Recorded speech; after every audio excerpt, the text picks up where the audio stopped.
From stick to TIG welding, the ultimate guide for beginners.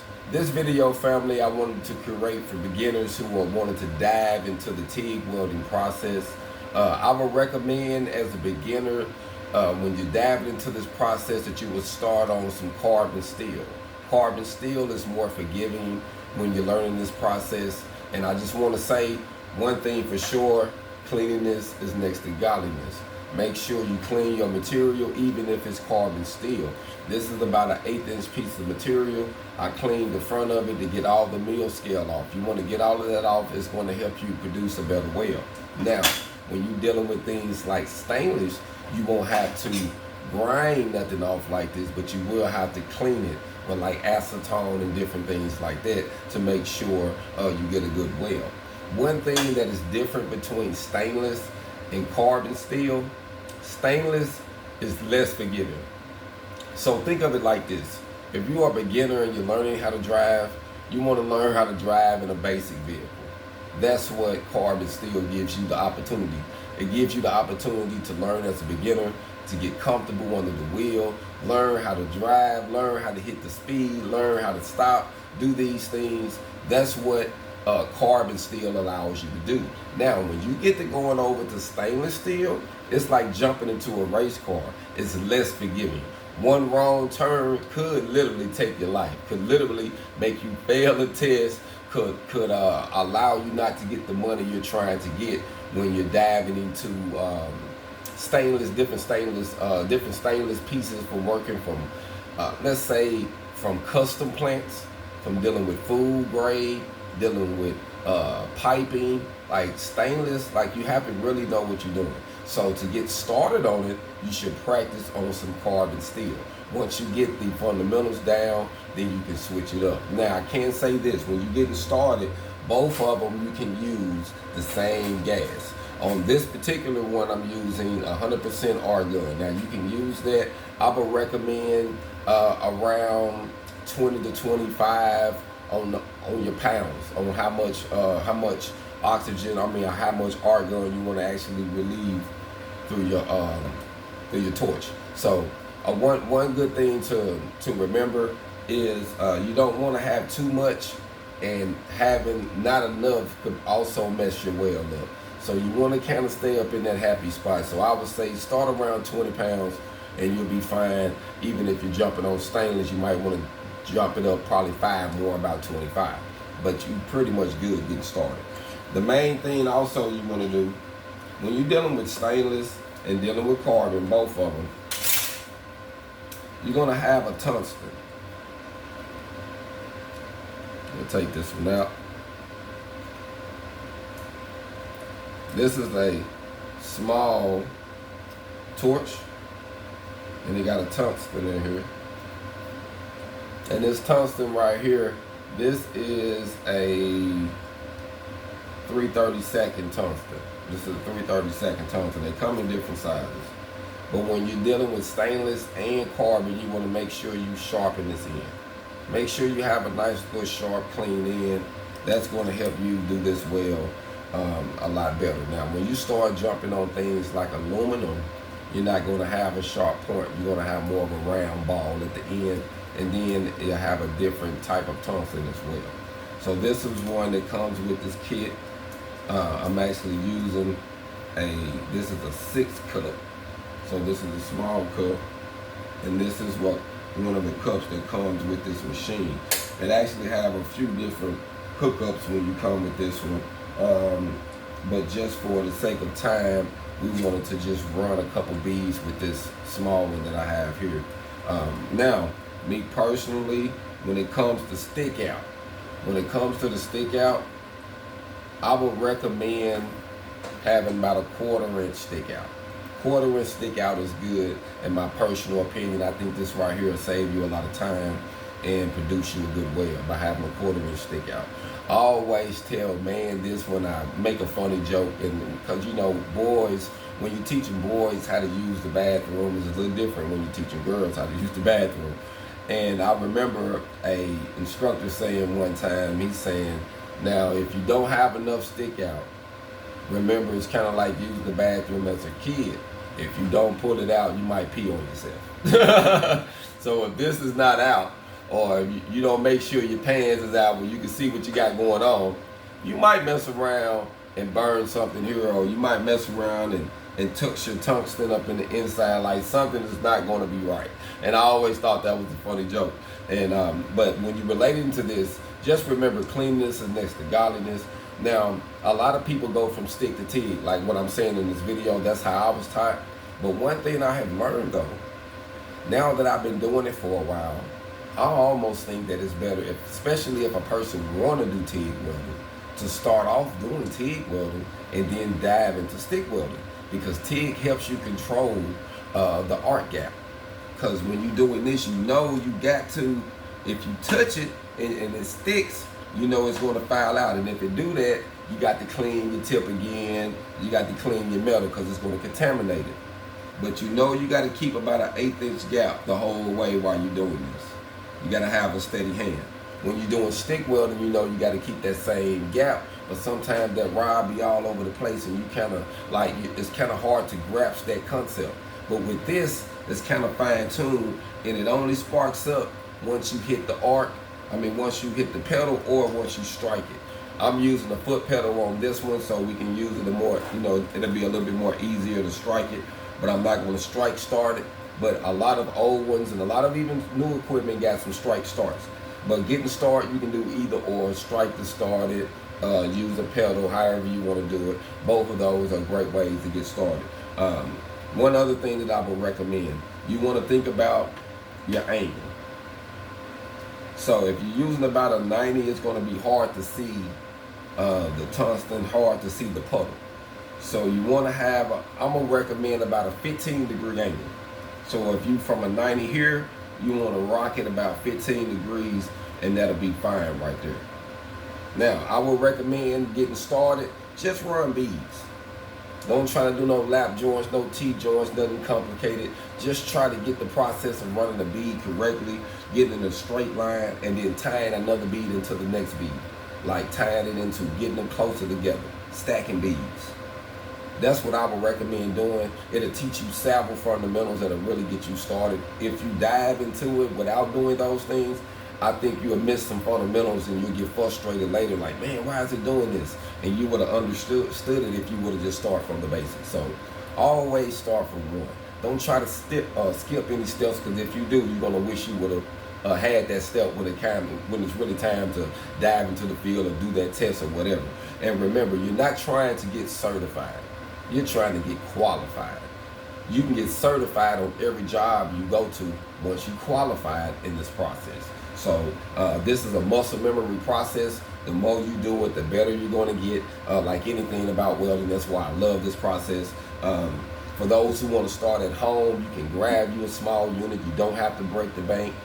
This right here is a Lincoln 140. At the time, they had the Lincoln 180, but it only had the 220. Now they got the Lincoln 180 with 110 and 220. So I would recommend getting that one, but this is still a good one. It's a lightweight machine. You can use it in the field. You can do repairs. Man, this is just a great all-around unit, like in my personal opinion. So I like to recommend things that I purchase, and these are units that I would purchase, especially for beginners. And you don't have to buy these new. If you don't have the funds, you can get them from a pawn shop. And they got other good units too that's multi-process. But if you want to learn it all, you can find you a good multi-processing unit at home, a good 110 unit or 110, 120, plug it in your garage, in your dry plug, or your regular 110 and start practicing. It's never too late. While you on a job, while you going to school, save your money, buy you some material, buy you some equipment, and start practicing. You're going to get better and better and better. And you don't have to break the bank to get started. Just let me say that. Just get started. So what we're going to do is, first thing we're going to do is run a bead. We're going to try to run a couple of them. I got this fired up, got everything going, situated. I got it set up. This unit right here is pretty easy to set up. It's not real hard to do.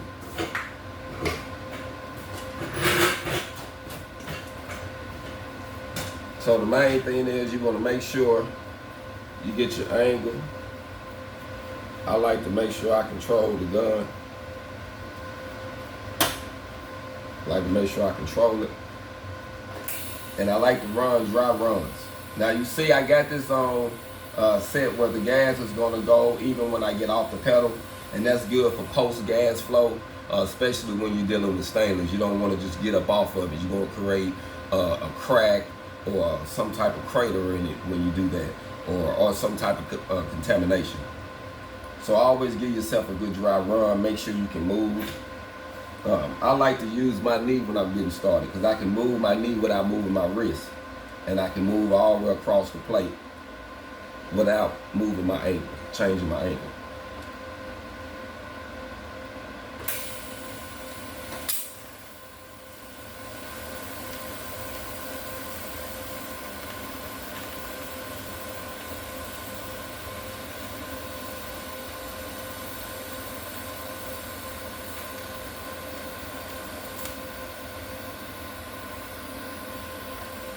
So I just want to run a small bead. Now, that heat was pretty good. I'm going to drop it down just a hair.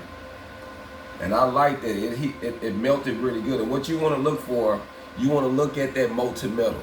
Once you see it's good and shiny and you can move it, then you can start moving it. Now, you can keep your arm, your hand straight. You can learn how to rock it to get you some ripples if that's what you want. But just get started. I would say do with one hand, start with the other. But for this video, I'm just going to be doing it with my comfortable hand. I'm right-handed. But I would recommend for beginners, do a few beads with your right. Then flip it over, do a few beads with your left. Get comfortable. That way, if you get in a situation, you won't. You'll be familiar with how you need to maneuver yourself.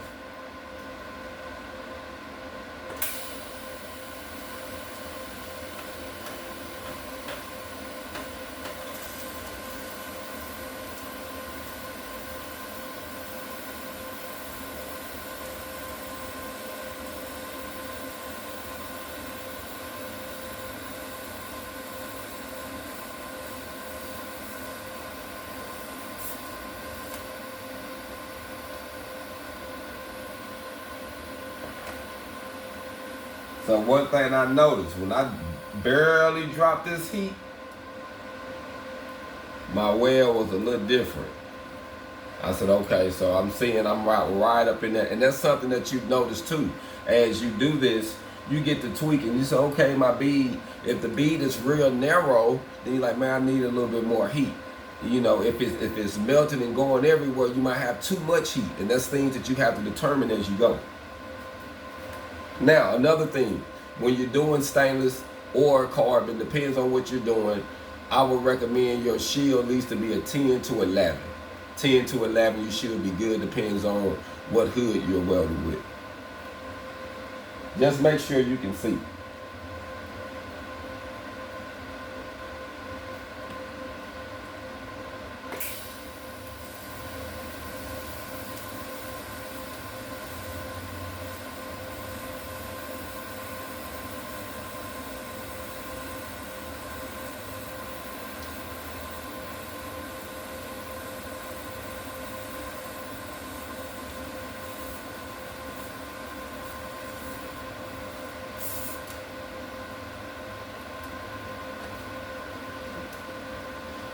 So the main thing is just the repetitions, fam. You know, I love to say that you're not going to get it overnight, but you're going to get it over time. And you're not trying to rush through this. A lot of people, students get into welding school, they get into these welding programs and welding labs, and they want to hurry up and finish, kind of like high school. Family, it's not high school. You're learning a career, you're learning something that's going to change your life. And the more time you put in it, the more focus you put in it, the more, you know, the better you're going to get. So don't try to just rush through it. Literally dissect it, like, you know, like that science class. Learn it. Learn everything about it. Like, learn it like you know your name. Like, really get involved in it, because this trade can literally change your life. Literally. So I always say, you know, saved by welding. It's a hashtag I did because it literally changed my life. My mother introduced me to welding while I was in prison. And I was able to get out of prison, fam. And I was able to use this trade to not only save my life and help my family, but I was later able to come back to this home where I'm at now, my mother's home, enclosed the garage, built a welding school, the Hoggone University here, and started teaching. And you see what I was able to do with a skill that my mom introduced to me, a seed that was planted. So take it serious, fam. You can do so many things with this trade. Like I say, I saved my mother's home. I would never imagine that I would do the things that I'm doing right now. But those are the things you can do once you learn the trade.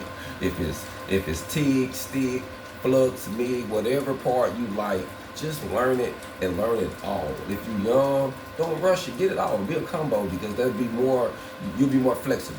You can jump into construction, you can jump in the shop, you can travel, you can do stainless, you can do carving, you can do stick. Like, I love it all, fam. And that way you won't limit yourself. If you're tired of an area, you can go to another area.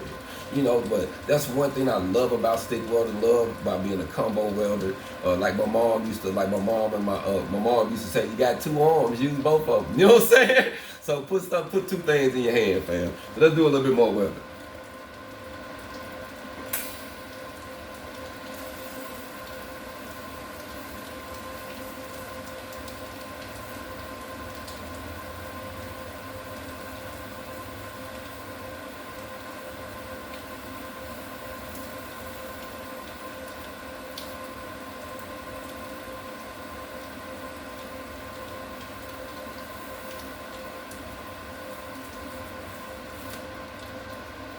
And this is running pretty good, fam. I'm just running some beads, cutting some on top of some other beads.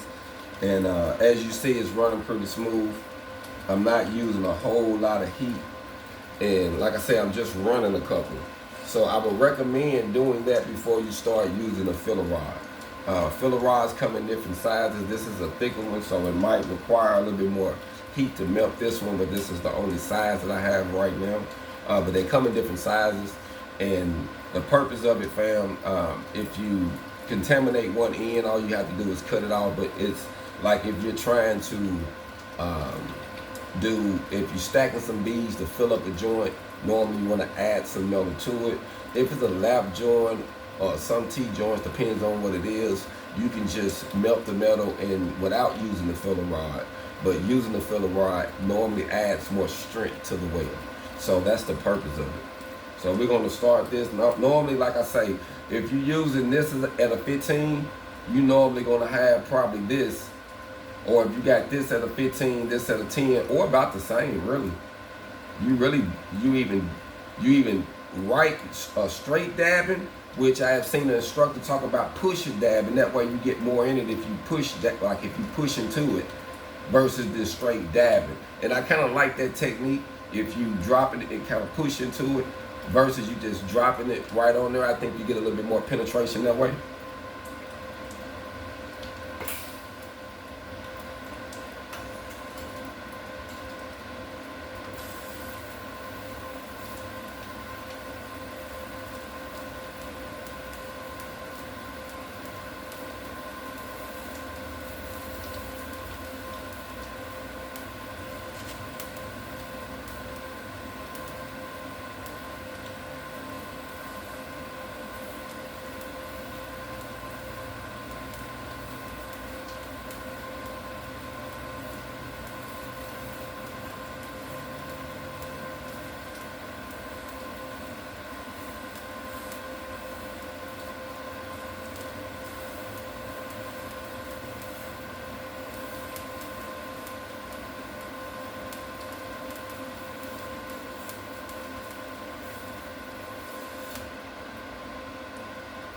So that one wasn't bad at all, but you can tell it was a little cold. It started getting a little hotter at the end.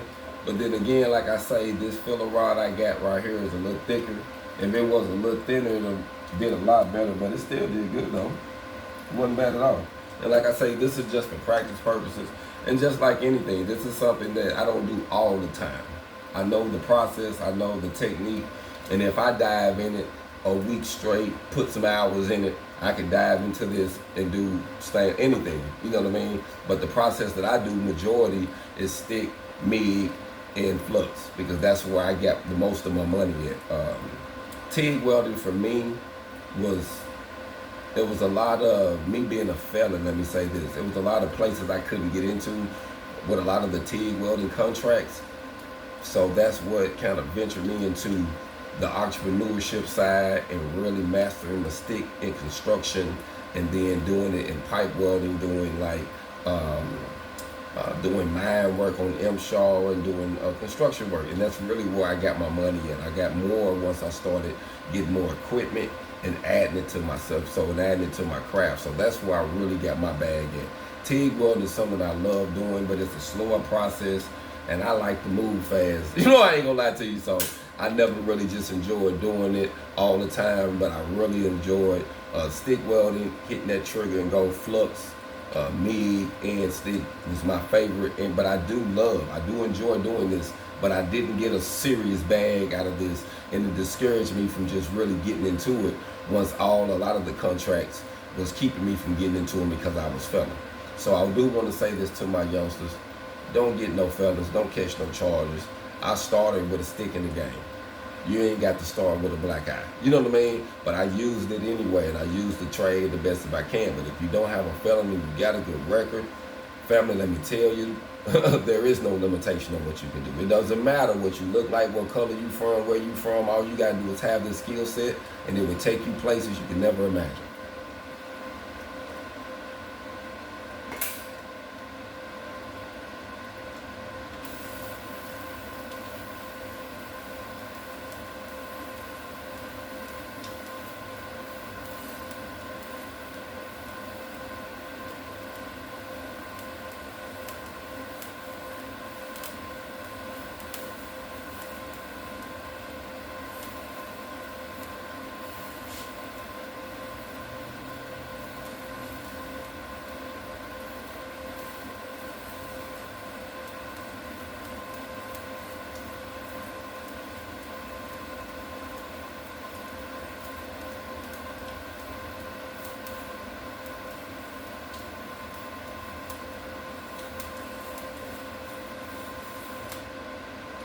One thing you gonna notice too, when you start using the filler metal, you're gonna start going a little slower to make sure you're feeling good. Once you get the process, you can dab, dab, dab, dab, and go.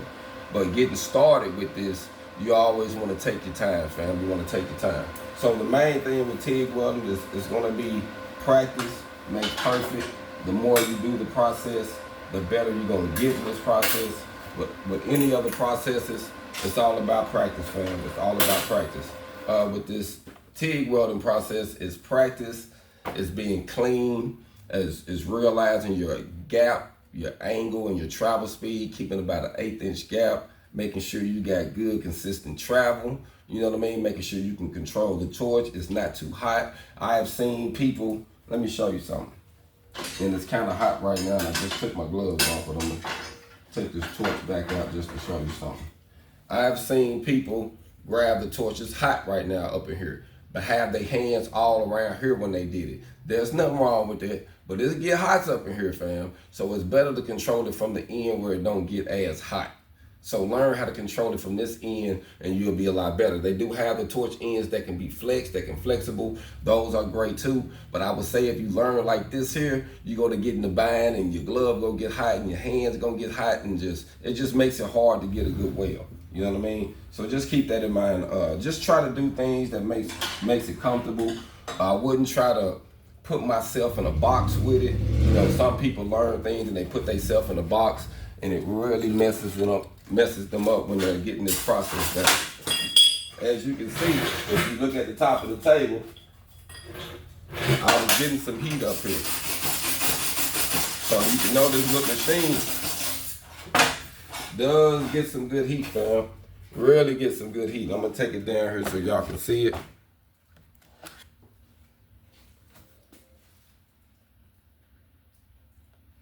So we were just practicing. This is the unit I was using, fam. All I say is get started. It's never too late, but get started. Hold on.